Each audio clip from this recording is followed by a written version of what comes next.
Ito yung ating barya ngayon guys, ang 2018 5 piso na error coins. Tapusin ang video guys dahil meron itong halagang umabot sa 5,000 hanggang 11,000 pesos. The 2018 5 piso coins, new generation currency or NGC with errors are highly sought after collectibles featuring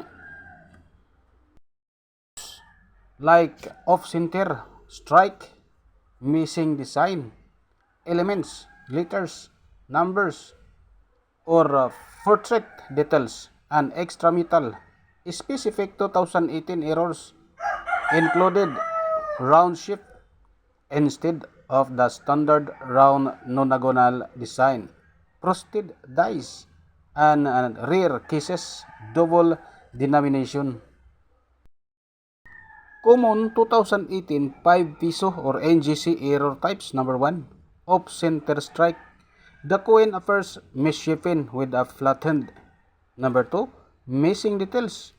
Missing letters in piso, parts of Republica, or digits in the date of 2018.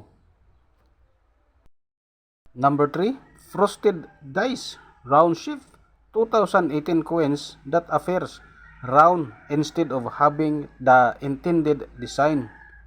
Number 4, double denomination, multiple strike, 5 piso coin struck, again sometimes showing traces of another denomination.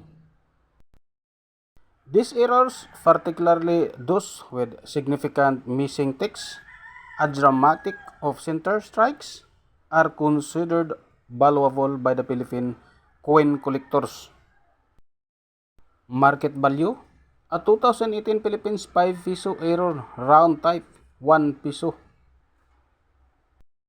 Type 1 coin has been listed on eBay for around of 97.50 US dollars. Sa Pilipinas ay umabot ng 5,883 pesos. Similar errors types such as 2019 Philippines 5 piso coins with struck feather fingers. Errors have been listed for as much as 190 US dollars. Sa Pilipinas ay umabot din ng 11,177 pesos point 70. Tapos, composition, these coins are generally made of nickel-plated steel.